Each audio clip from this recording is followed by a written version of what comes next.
Snake robot arena Minecraft robot attack. इंसान जो बचपन से इच्छाधारी नागिन का बड़ा ही जबरदस्त फैन था, वो कभी ऐसे इच्छाधारी नागिन से मिल तो नहीं पाया, पर उसने एक ऐसा रोबोट बनाया जो बिल्कुल एक इच्छाधारी नागिन की तरह था। उसने उसका नाम एक रोबोट अरीना रखा था। अरीना बिल्कुल एक इच्छाधारी नागिन की तरह दिखती थी। उसमें उस इंसान ने पावर भी ऐसी डाली थी जैसे कि वो असली नागिन लग सके। उसके मुंह से कभी जहरीली गैस निकलती तो कभी आग की लपटें। ऊपर से उसके हाथों से निकलती नाग जैसी रस्सियां, और जो भी उसकी आंखों में देखता वो हिप्नोटाइज हो जाता। मैंने तुम्हें तो बना दिया, पर अभी तक तुम्हारा इस्तेमाल नहीं कर पाया हूँ। काश कुछ ऐसा हो कि मैं दुनिया के सामने तुम्हें ला पाऊँ, उन्हें उनका नया सुपर हीरो दे पाऊँ। शायद भगवान ने उसकी सुन ली थी। एक माइनक्राफ्ट रोबोट के हर तरफ चर्चे होने लगे थे। किसी को पता नहीं था वो कहाँ से है, पर वो एक एक करके शहर की बड़ी से बड़ी बिल्डिंग्स को गिराते हुए जा रहा था। पूरे शहर में उसने तबाही मचा कर रखी थी। माइनक्राफ्ट रोबोट के बारे में सुनते ही उसने अपने स्नेक रोबोट अरीना को तुरंत एक्टिवेट कर दिया। अरीना की खासियत ये भी थी कि वो नागों की तरह धरती से निकलते कंपन के साथ पहचान लेती कि उसका दुश्मन कहाँ है। उसी की मदद से वो तुरंत माइनक्राफ्ट रोबोट तक पहुंच गई। वो लगातार अपनी जहरीली गैस उन माइनक्राफ्ट रोबोट पर छोड़ने लगी, पर वो तो रोबोट था, उस गैस का उस पर कोई असर नहीं हुआ। उसके बाद उसने अपने नागों जैसी रस्सियों का उस पर इस्तेमाल किया। उन रस्सियों ने माइनक्राफ्ट रोबोट को जकड़ लिया, लेकिन वो भी कुछ देर तक। कुछ मिनटों के बाद माइनक्राफ्ट रोबोट ने उनसे खुद को आज़ाद कर लिया। आग की लपटें भी माइनक्राफ्ट रोबोट का कुछ भी नहीं बिगाड़ पा रही थी। उसकी पूरी बॉडी फायरप्रूफ जो थी। नहीं नहीं नहीं, मेरी अरीना हार नहीं सकती। इतनी मेहनत से मैंने उसे बनाया है, कुछ तो होगा जो उस माइनक्राफ्ट रोबोट पर असर करेगा। यस, ये सही रहेगा। अब वो रोबोट खुद अपने आप को खत्म करेगा।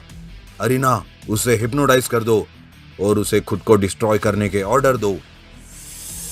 अरीना ने तुरंत अपने मालिक के ऑर्डर मान लिए।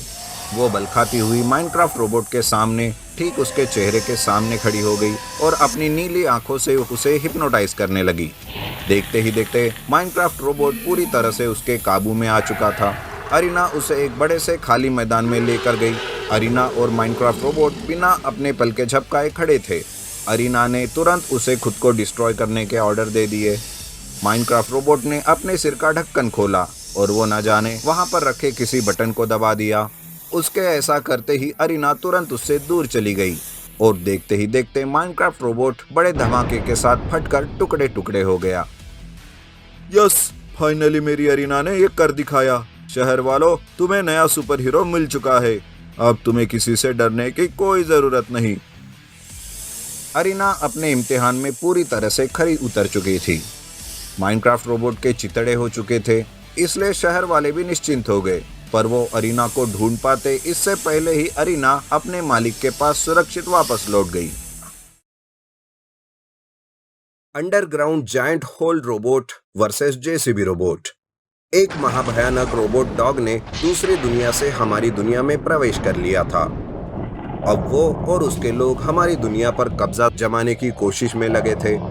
वो किसी तरह धरती पर तो आ चुका था, पर उसकी सेना को इस धरती पर लाने के लिए वो न जाने क्या क्या उपाय करने लगा।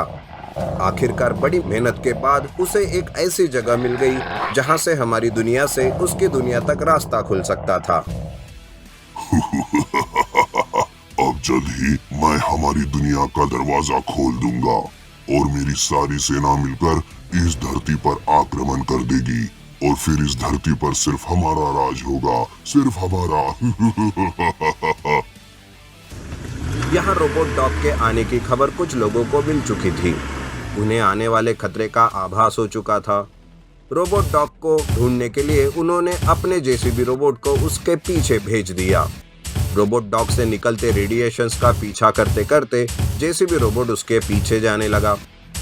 रोबोट डॉग पूरी तैयारी के साथ उसकी दुनिया का दरवाजा खोलने की कोशिश कर रहा था कि तभी उसी वक्त जेसीबी रोबोट वहां आ पहुंचा।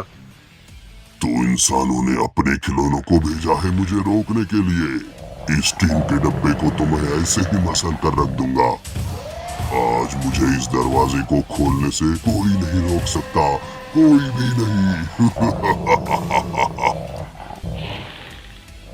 डॉग रोबोट ने एक नीले रंग का पत्थर बाहर निकाला और उसे जमीन पर एक जगह पर रख दिया और अपने साथ लाए हुए एक अजीब से हथियार से पत्थर के पास घेरा बनाया। घेरा पूरा होते ही कुछ ही घंटों में वो दरवाजा खुल जाता है और डॉग रोबोट की सेना उस ओर से इस ओर निकल आई। जेसीबी रोबोट वहां पहुंच पाता इससे पहले वो घेरा पूरा हो गया और नीली चमकीली रोशनी में बड़ा गहरा गड्ढा अपने आप खुलने लगा कि तभी जेसीबी रोबोट ने रोबोट डॉग पर हमला कर दिया। अब उन दोनों में घमासान युद्ध शुरू हो चुका था। तुमने बहुत देर कर दी दोस्त, अब कुछ ही पल में मेरे दुनिया का दरवाजा खुलने ही वाला है। रोबोट डॉग ने सच कहा था। जमीन में एक बड़ा सा छेद सा बन गया था और वो धीरे धीरे बढ़ता ही जा रहा था। किसी भी पल वो दरवाजा पूरी तरह से खुल जाता और उसमें से उस डॉग रोबोट की सेना इस दुनिया में आतंक मचाने आ जाती।